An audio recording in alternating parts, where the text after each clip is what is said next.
नमस्कार, मैं आस्था पांडे और आप देख रहे हैं सी न्यूज़ भारत और करेंगे न्यूज़ बुलेटिन की ओर।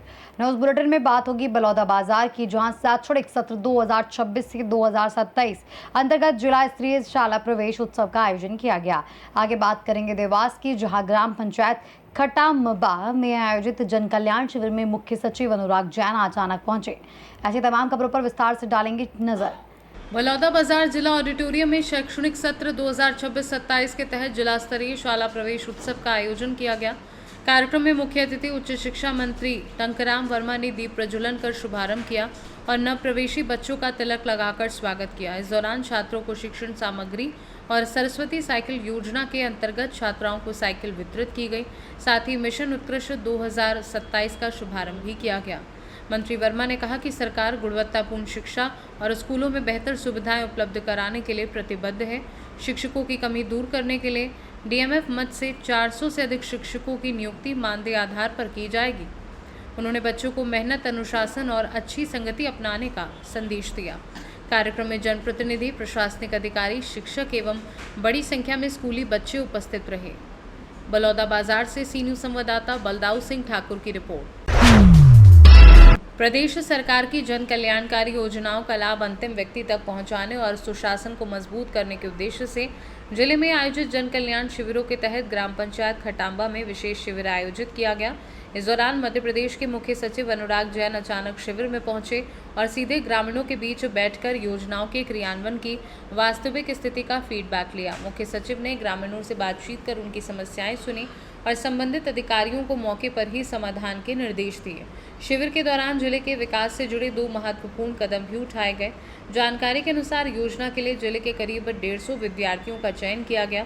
शिविर में संबल योजना, सामाजिक न्याय विभाग की पेंशन योजना, आयुष्मान योजना, लाडली लक्ष्मी योजना सहित कई हितग्राही योजनाओं का लाभ पात्र नागरिकों को मौके पर दिया गया। इस अवसर पर संभागायुक्त आशीष सिंह, कलेक्टर ऋतुराज सिंह, पुलिस अधीक्षक पुनीत गहलोत सहित विभिन्न विभागों के अधिकारी और बड़ी संख्या में ग्रामीण मौजूद रहे। देवास से सी न्यूज़ संवाददाता साजिद पठान की रिपोर्ट। अंतर्राष्ट्रीय योग दिवस के पूर्व पारसनाथ दिगंबर जैन मध्य विद्यालय स्त्री बाजार में शुक्रवार को छात्रों के लिए योगाभ्यास कार्यक्रम आयोजित किया गया। इस दौरान छात्रों को विभिन्न योगासन और प्राणायाम का अभ्यास कराया गया तथा नियमित योग करने का संकल्प दिलाया गया। प्रधानाध्यापक सुनील कुमार जैन ने कहा कि वर्तमान समय में स्वस्थ रहने के लिए योग सबसे प्रभावी माध्यम है। उन्होंने छात्रों को योग को दैनिक जीवन का हिस्सा बनाने की सलाह दी। शिक्षक अंकित जैन ने 21 जून को अंतर्राष्ट्रीय योग दिवस के अवसर पर सुबह 6:30 बजे विद्यालय पहुंचने का निर्देश दिया। कार्यक्रम को सफल बनाने में विद्यालय के शिक्षकों का सहयोग रहा। डुमरी से सी न्यूज़ संवाददाता ऋषभ कुमार की रिपोर्ट। डुमरी गिरिडीह मुख्य मार्ग पर टीवीएस शोरूम के समीप शुक्रवार को एक तेज रफ्तार ट्रक ने ऑटो को साइड से टक्कर मार दी। टक्कर लगने के बाद ऑटो अनियंत्रित होकर सड़क किनारे उतर गया। हालांकि वाहन पलटा नहीं, जिससे एक बड़ा हादसा टल गया। प्रत्यक्षदर्शियों के अनुसार ट्रक काफी तेज गति में था। घटना के बाद मौके पर स्थानीय लोगों की भारी भीड़ जुट गई। हादसे में ऑटो सवार 2 से 3 लोगों को हल्की फुल्की चोटें आई हैं।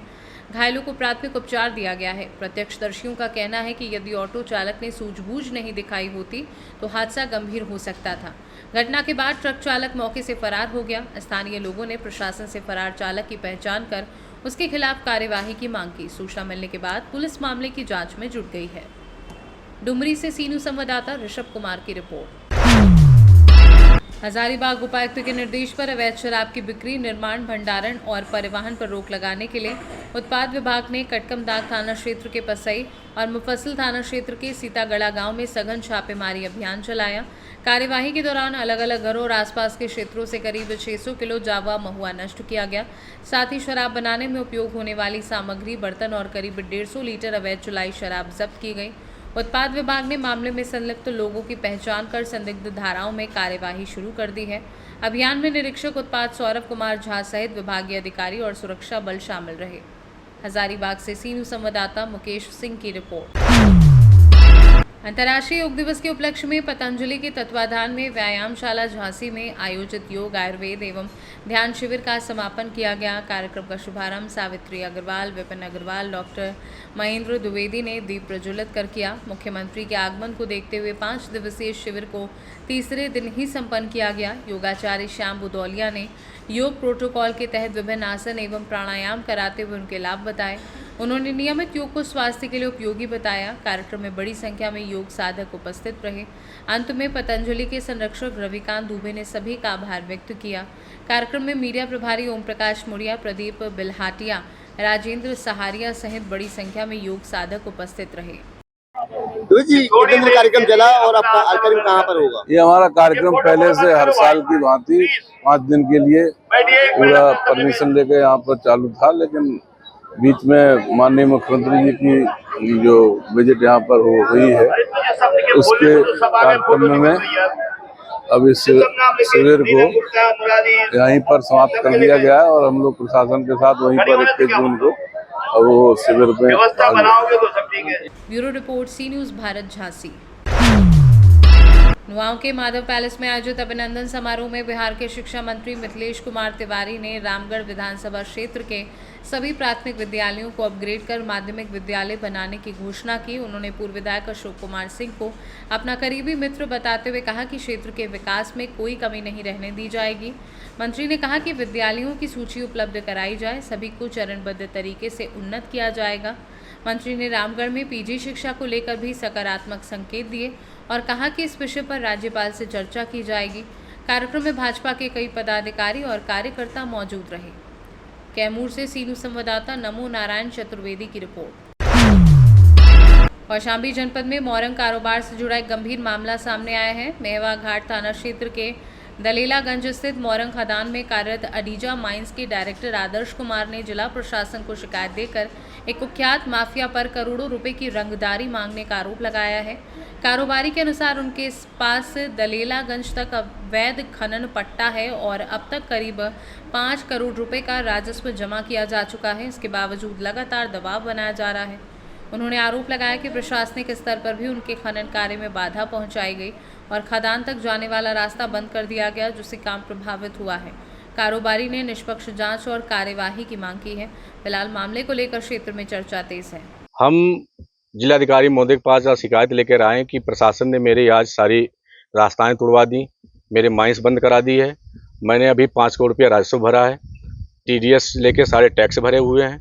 अब मेरे को प्रशासन माइंस नहीं करने दे रहा है, किस दबाव में नहीं करने दे रहा है। और पड़ोसी खंड या जो भी लोग चला रहे हैं, मेरे यहाँ रंगदारी लेकर गाड़ियां गई हैं, उनके साक्ष्य मेरे पास, और उस रंगदारी को हमसे खून से भी मांगा गया है, वो भी मेरे साक्ष्य प्रूफ हैं। समय आने पे मैं सारा खुलासा करूंगा। माननीय मुख्यमंत्री जी के पास भी जाऊंगा कि मेरे पास ये चीज़ें, मेरे से रंगदारी मांगी जा रही, मेरी खदान को बंद कराया जा रहा है, प्रशासन मेरी मदद नहीं कर पा रहा है। क्या कारण है, क्या नहीं कारण है, प्रशासन हमें इसका बताए। करोड़ों रुपए की रंगदारी मांगी गई जी, कितने करोड़ की मांगी गई है? करोड़ों रुपए की रंगदारी है। समय आने पे वो रंगदारी पूरे ऑडियो वीडियो सहित में प्रूफ प्रस्तुत करूंगा। कौन लोग हैं ये? माफिया है ये आपके ही इसी जिले के चर्चित माफिया हैं। कहाँ पे घाट है आपका? मेरा दलेलागंज घाट है, अडीजा माइंस के नाम से घाट है मेरा, उसका मैं डायरेक्टर हूँ, आदर्श कुमार सिंह। कौशाम्बी से सीनू संवाददाता इम्तियाज अहमद की रिपोर्ट। मोगांव विकासखंड के ग्राम सकरी में महिलाओं द्वारा संचालित सामुदायिक पोषण वाटिका आत्मनिर्भरता का उदाहरण बनकर उभर रही है। निरीक्षण के लिए पहुंचे कलेक्टर राहुल नामदेव दोटे ने महिलाओं के साथ झोपड़ी में जमीन पर बैठकर उनकी गतिविधियों की जानकारी ली। महिलाओं ने पोषण वाटिका पर आधारित गीत प्रस्तुत किया, जिसकी कलेक्टर ने सराहना की। उन्होंने वाटिका में उगाए गए आम्रपाली आम, जामुन सहित अन्य फलों का स्वाद भी लिया। कलेक्टर ने बेहतर मार्केट लिंकेज और आय बढ़ाने के लिए औषधीय पौधों की खेती का सुझाव दिया तथा संबंधित अधिकारियों को कार्य योजना बनाने के निर्देश दिए। उन्होंने इस मॉडल को महिला सशक्तिकरण और आत्मनिर्भरता की मिसाल बताया। मंडला से सीनू संवाददाता ऋषभ गुप्ता की रिपोर्ट। नारायणपुर क्षेत्र में राम रायपुर ढाब से चंदापुर तक करीब 1 किलोमीटर लंबी पक्की सड़क निर्माण कार्य का शुभारंभ किया गया। क्षेत्र में गंगा की बाढ़ के दौरान 2 से 3 महीने तक जलभराव होने से लोगों को आवागमन में भारी परेशानी होती थी। जिला पंचायत सदस्य ममता पटेल के प्रयासों से शुरू हुई इस परियोजना से बाढ़ के समय भी आवागमन आसान होगा। स्थानीय लोगों ने इस क्षेत्र के लिए राहत भरा कदम बताया। इस मौके पर प्रभारी बसपा 398 चुनार विधान माता प्रसाद सिंह पटेल, एडवोकेट ठेकेदार हेमंत सिंह, जमीनदाता माता प्रसाद सिंह पटेल, चंदापुर आदि दर्जनों किसान उपस्थित रहे। मिर्जापुर से सी न्यूज़ संवाददाता खालिद हाशमी की रिपोर्ट। खबर बालाघाट से है, जहां हट्टा थाना क्षेत्र के गुजरी बाजार चौक में 2 दिन पूर्व मिले कुलदीप सोनी के शव मामले में बड़ा खुलासा हुआ है। शुरुआत में परिजनों ने इसे आत्महत्या बताया था, लेकिन पुलिस जांच और पोस्टमार्टम रिपोर्ट में ये मामला हत्या का निकला। जांच के दौरान सीसीटीवी फुटेज खंगालने पर सामने आया कि मृतक के छोटे भाई कृष्ण कुमार सोनी ने ही शव को घर के बाहर रखा हुआ था और मामले को आत्महत्या का रूप देने की कोशिश की गई थी। पुलिस के अनुसार दोनों भाइयों के बीच कर्ज और संपत्ति को लेकर लंबे समय से विवाद चल रहा था। पुलिस अधीक्षक आदित्य मिश्रा ने बताया कि दोनों भाई शराब के आदी थे और कर्ज के चलते पारिवारिक विवाद बढ़ गया। इसी विवाद में छोटे भाई ने बड़े भाई की रस्सी से गला घोंटकर हत्या कर दी। आरोपी को गिरफ्तार कर लिया गया और आगे की जांच जारी है। हट्टा थाना क्षेत्र में जिला बालाघाट में परसों सुबह एक व्यक्ति की उन्हीं के घर के अंदर के आंगन में बॉडी मिली थी। संभवतः प्राइमा फेसी शुरुआत में घर वालों का ऐसा कहना था कि ये आत्महत्या है, और जब फॉरेंसिक की टीम गई, एफएसएल अधिकारी गए, डॉक्टर्स भी मौके पे गए थे देखने के लिए, तो कुछ चीज़ें बड़ी शॉकिंग थी, जिसमें कि सबसे स्पष्ट चीज़ ये थी कि जिस जगह पे बॉडी मिली थी वहाँ पर कहीं भी अगर सुसाइड करने का कोई व्यक्ति प्रयास करेगा तो उस प्रकार का कोई भी जो आपको लिगेचर चाहिए होता है या जिस प्रकार का गले में मार्क बनता है वो उतना क्लियर पैटर्न नहीं समझ में आ रहा था। दूसरी चीज़ ये भी समझ में आ रही थी कि कुछ लटकने के लिए कभी फंदा लगता है, पेड़ होता है इत्यादि भी कोई चीज़ें नहीं थी। तो 2 चीज़ें समझ में आ रही थी कि या तो ये मर्डर है, और इसलिए जब पोस्टमार्टम कराया गया तो पोस्टमार्टम डॉक्टर के पैनल के द्वारा किया गया। काफ़ी सीनियर डॉक्टर्स ने बहुत गंभीरता के साथ इस चीज़ को देखा कि जो हॉयड बोन, जो गले की बोन होती है, उसमें किस प्रकार की इंजुरीज हुई हैं, लिगेचर मार्क किस प्रकार का है। अगर सुसाइड होता है तो उसमें डिफरेंट लिगेचर मार्क होता है। उससे फिर क्लियर हुआ सुसाइड जो पोस्टमार्टम से कि ये होमिसाइडल नेचर का था, मतलब मर्डर था, और बॉडी को फिर वहाँ पर रखा गया है। जब वहाँ आसपास सीसीटीवी फुटेजेस और वहाँ जो आसपास दारू की दुकान है वहाँ के जब सीसीटीवी फुटेजेस चेक किए गए तो पता चला कि उस रात में मृतक के जो छोटे भाई हैं कृष्ण उदयपुरे, इनके द्वारा अपने एक दोस्त के साथ मिलकर पहले कुछ कबाड़ के लिए लोहा लंगर जो होता है वो बेचा गया था, उससे जो पैसे मिले थे उसके बाद दारू पी गई थी। फिर दोस्त ने भी ये बताया कि उस दिन दोनों भाइयों के बीच में पहले दिन में विवाद हुआ था, और ये विवाद इस प्रकार से हुआ था कि जो मृतक हैं कुलदीप सोनी या कुलदीप उदयपुरे, इनके ये भी काफ़ी ज़्यादा अत्यधिक शराब का सेवन करते थे, काफ़ी लोगों से कर्ज ले रखा था, और ये खुद तो घर पे मिलते नहीं थे, पर जब कर्जदार हैं वो आके छोटे भाई को या जो बहन रहते हैं घर में उन लोगों से बार बार उन पर दबाव बनाते थे कि भाई अब कर्ज का पैसा वापस चुका है। बालाघाट से सी न्यूज़ संवाददाता विशाल महानंद की रिपोर्ट। खबर भरतपुर से है, जहां उपखंड क्षेत्र के गांव सलामपुर कला में लंबे समय से चली आ रही जलभराव और अतिक्रमण की समस्या पर प्रशासन ने कार्रवाई करते हुए आम रास्ते का सीमा ज्ञान कर अतिक्रमण हटवा दिया। जेसीबी की मदद से अवैध कब्जों को हटाकर जल निकासी की व्यवस्था शुरू कराई गई। दरअसल समस्या के समाधान की मांग को लेकर गुरुवार को 3 युवक गांव की पानी की टंकी पर चढ़ गए थे और समाधान होने तक नीचे न उतरने की चेतावनी भी दी थी। सूचना पर तहसीलदार अभयराज सिंह, सीओ नरेंद्र सिंह और थानाधिकारी रामदयाल मीणा मौके पर पहुंचे और जल्द समाधान का आश्वासन दिया, जिसके बाद युवक नीचे उतर आए। शुक्रवार को प्रशासन ने कार्रवाई करते हुए सीमा ज्ञान कर अतिक्रमण हटवाया। इस दौरान उपखंड अधिकारी राधेश्याम मीणा और तहसीलदार अभयराज सिंह मौके पर मौजूद रहे। ग्रामीणों ने प्रशासन की इस कार्रवाई पर राहत की सांस लेते हुए आभार जताया। भरतपुर से सी न्यूज़ संवाददाता देवेंद्र की रिपोर्ट। खबर दतिया से है, जहां कलेक्टर स्वप्निल वानखड़े ने ग्राम आसेर पहुंचकर डीएसआर तकनीक से की जा रही धान बुआई का अवलोकन किया। उन्होंने खेत में पहुंचकर मशीन की कार्यप्रणाली को देखा और किसानों से बातचीत कर उनकी समस्याएं और सुझाव जाने। कलेक्टर ने कहा, डीएसआर तकनीक धान उत्पादन की आधुनिक पद्धति है, जिससे पानी की बचत के साथ साथ श्रम और लागत में भी कमी आती है। उन्होंने किसानों को अधिक से अधिक आधुनिक कृषि तकनीक अपनाने और सरकारी योजनाओं का लाभ लेने के लिए प्रेरित किया। किसानों ने भी इस दौरान अपने सुझाव साझा किए और खेती से जुड़ी समस्याओं पर चर्चा भी की। दतिया से सी न्यूज़ संवाददाता नितिन दांद्रे की रिपोर्ट। खबर फतेहपुर से है, जहां जनपद के अलीपुर बहेरा में मुहर्रम के अवसर पर अकीदतमंदों ने इमाम हुसैन के 6 माह के बेटे अली असगर का झूला निकालकर भारी संख्या में मातम किया और पुरसा पेश किया। इस दौरान हजारों की संख्या में आज़ादार शामिल रहे। कार्यक्रम में करबला की शहादत को याद करते हुए धार्मिक बयान भी दिए गए। खुरमाबाद के मौलाना कसीम अब्बास नकवी ने करबला की घटना का उल्लेख करते हुए बताया कि इमाम हुसैन ने अन्याय और अत्याचार के खिलाफ डटकर मुकाबला किया था।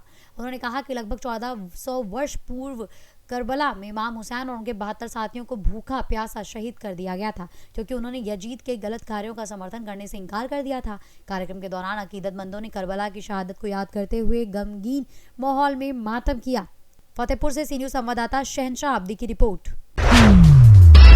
खबर इगलास से है, जहां मंगला यतन विद्यालय बेसवा में चल रहे CATC 48 के चौथे दिन कैडेट्स ने ड्रिल प्रशिक्षण प्राप्त किया था तथा आधुनिक INSAS 5.56 मिलीमीटर राइफल की तकनीकी जानकारी ली। कार्यक्रम के दौरान ट्रैफिक इंस्पेक्टर विजयपाल सिंह ने कैडेट्स को यातायात जागरूकता संबंधी महत्वपूर्ण टिप्स दिए। द्वितीय सत्र में फायर कंट्रोल ऑर्डर की ट्रेनिंग भी दी गई तथा लेफ्टिनेंट राकेश कुमार और लेफ्टिनेंट विपिन कुमार ने नेतृत्व क्षमता पर जानकारी भी साझा की। NCC अधिकारी भगवान सिंह के नेतृत्व में लगभग 85 कैडेट्स ने फायरिंग प्रशिक्षण में हिस्सा लिया। वहीं कैंप कमांडेंट कर्नल आभास अवस्थी ने राष्ट्र निर्माण और सुरक्षा में NCC की भूमिका पर प्रकाश डाला। प्रशासनिक निरीक्षण के दौरान कैडेट्स को आवश्यक दिशा निर्देश भी दिए गए। कार्यक्रम में आगामी योग दिवस की तैयारियों की भी समीक्षा की गई। NCC की 8 यूपी बटालियन द्वारा अलीगढ़ के 3 केंद्रों पर योग दिवस कार्यक्रम आयोजित किया जाएगा। इगलास से सी न्यूज़ संवाददाता इंद्रजीत प्रेमी की रिपोर्ट। खबर समस्तीपुर से है, जहां जिला अंतर्गत उजियारपुर प्रखंड क्षेत्र के चैता दक्षिणी पंचायत स्थित सगमा डीहवार स्थान परिसर में आयोजित श्री श्री 1008 लक्ष्मी नारायण महायज्ञ का शुभारंभ शुक्रवार को भव्य कलश शोभा यात्रा के साथ हुआ। 1008 कुमारी कन्याओं ने माथे पर कलश रखकर यात्रा निकाली। सर्वप्रथम मजरोरा तालाब पर वैदिक मंत्रोच्चारण के साथ कन्याओं ने कलश में पवित्र गंगा जल भरा। इसके बाद गाजे बाजे के साथ हजारों श्रद्धालु पैदल यज्ञ स्थल पर पहुंचे। शोभा यात्रा विभिन्न क्षेत्रों से होकर गुजरी। रथ पर महंत सत्यनारायण दास, जय किशन दास व लोटन दास विराजमान थे। ये महायज्ञ 19 जून से 27 जून तक चलेगा। यज्ञ स्थल पर CCTV समेत सुरक्षा के व्यापक इंतजाम किए गए हैं। शोभा यात्रा से आरंभ हुई है। हम भगवान लक्ष्मी नारायण भगवान से कामना करते हैं, प्रार्थना करते हैं जो सभी का कल्याण करे, विश्व का कल्याण हो, धर्म की रक्षा हो, गौ माता की रक्षा हो और सबके साथ साथ चैता के ग्राम वासियों का भी कल्याण हो। आप क्या कुछ कहना चाहेंगे? समस्तीपुर से सी न्यूज़ संवाददाता प्रवीण प्रकाश की रिपोर्ट।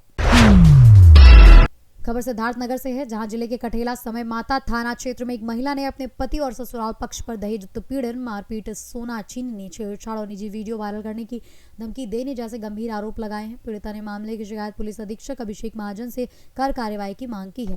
पीड़िता फरहीन का बड़ा आरोप है कि शादी के बाद से ही उसे दहेज मांगने की मांग की जा रही है। उसके अनुसार उसने मायके पक्ष से करीब 2 लाख रुपए नगद और 1 लाख रुपए ऑनलाइन दिए। इसके बावजूद मांगी जा रही है। विरोध करने पर उसके साथ मारपीट की जाती थी। पीड़िता ने यह भी आरोप लगाया कि उसके पति ने दूसरी शादी कर ली है। पीड़िता का कहना है कि उसकी शादी 7 नवंबर 2024 को मोहम्मद अशरफ से हुई थी। फिलहाल उसने पुलिस से पूरे मामले की जांच कर न्याय की मांग की है। पुलिस मामले की जांच में जुटी हुई है। मेरा नाम फरहीन है, मैं बुड्ढी खास की रहने वाली हूँ और मेरी शादी वहाँ खालसा बगुलावा ग्रांट मोहम्मद अशरफ के साथ हुई थी।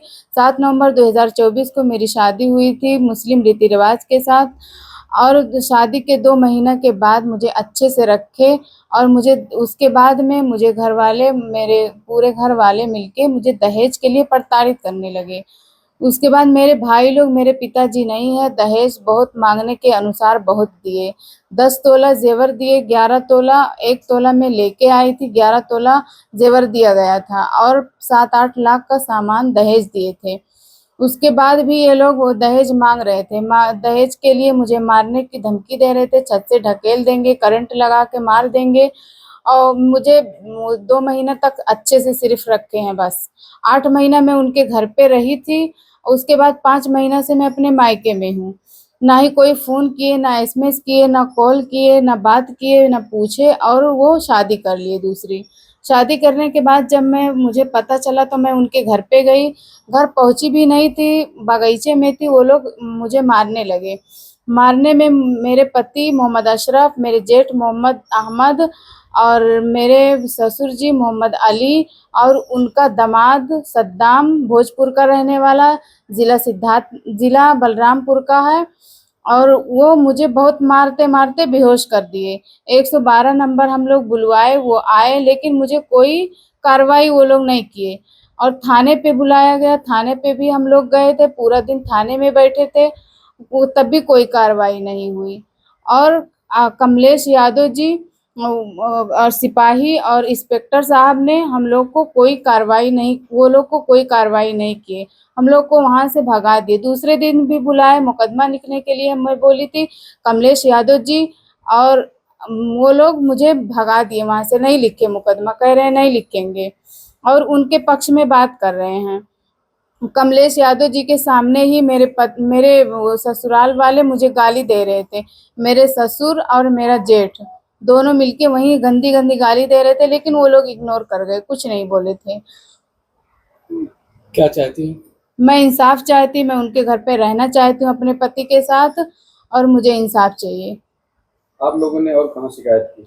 मैं कठेला थाने में शिकायत की और कप्तान साहब के यहाँ एप्लीकेशन दी थी, लेकिन तब भी कोई कार्रवाई नहीं हुई है। क्या कह रहे हैं आपके ससुराल वाले? मेरे ससुराल वाले कह रहे हैं हम नहीं रखेंगे। और मेरे ससुर जी मेरे साथ छेड़खानी कर रहे थे ससुराल में, मैं अपने पति को बताई थी, लेकिन वो कह रहे थे जो मेरे पिताजी कह रहे हैं आप नहीं करोगी तो मैं आपको भगा दूंगा यहाँ से, मैं दूसरी शादी करूंगा, आपको करना पड़ेगा जो वो कह रहे हैं। दोनों बाप बेटे मिलके मेरे साथ खेल रहे थे शादी के बाद से ही। आपके पति ने शादी कर ली दूसरी? हाँ, मेरे पति जी बिना बताए मुझे वो अपना शादी कर लिए हैं। तलाक हुआ क्या? तलाक नहीं हुआ है। सिद्धार्थनगर से सी न्यूज़ संवाददाता धर्मेंद्र कुमार की रिपोर्ट। फिलहाल के लिए इस बुलेटिन में बस इतना ही। बाकी देश और दुनिया की तमाम बड़ी खबरों के लिए बने रहिए सी न्यूज़ भारत के साथ।